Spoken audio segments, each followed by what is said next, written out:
Tisha B'av is coming.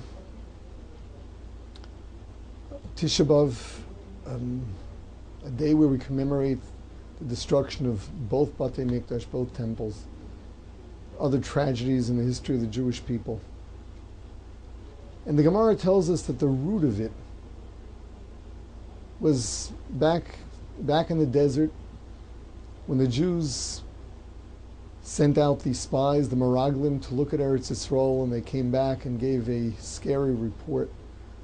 And the Jews cried. And Hashem says, you cried in vain.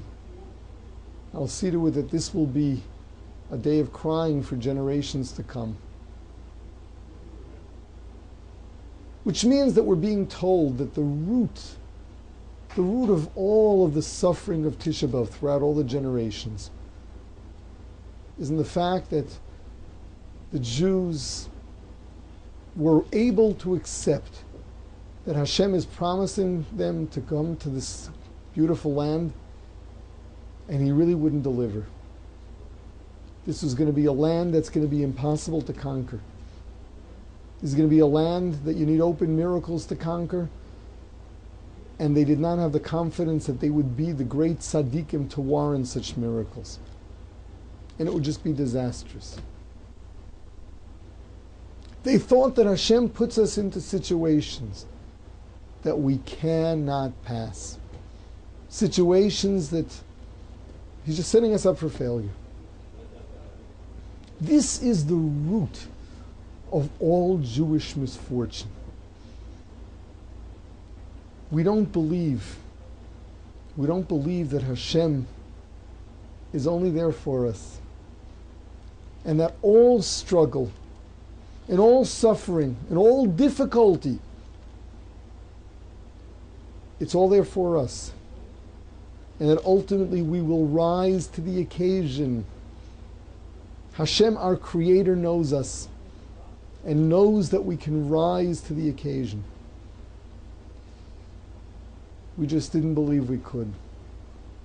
And that was a self-fulfilling prophecy. So what's our tshuva? We got to know that we can be great. We got to know that Hashem created us and gave us all of our talents. He created the human psyche. He created the human mind. He created human emotion. And we can be great. We can trust that all of the difficulties Hashem set up for us, He also gave us the tools to tackle. We're still in Golus, you know.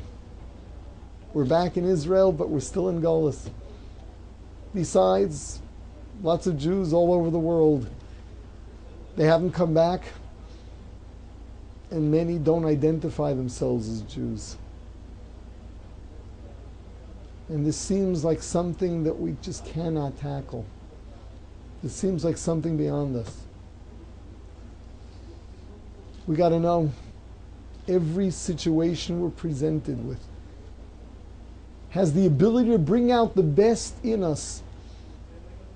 We can really change the situation. Hashem has not put the Jews in a state that's impossible. Between the Enlightenment that preceded the Holocaust and the Holocaust itself, where we first physically lost a third of the nation and spiritually lost the majority of the nation, we find ourselves in despair. True, Hashem has shown us that the beginnings are here. We're back home, but we're still in Golus. The Jewish nation is still deeply in Golus. The Jewish nation is far away from what we're supposed to be. What's there to do about it? We have to trust that we can rise to the occasion, that we can reach out to our brethren,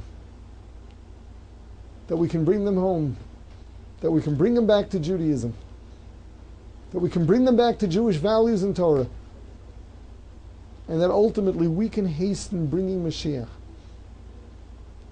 We have to be able to trust the fact that Hashem, who gave us all the problems, also gives us all the solutions. We have to trust Hashem loves us. Hashem doesn't just make life miserable for us. Hashem just gives us challenges in order for us to realize all the greatness He put inside us.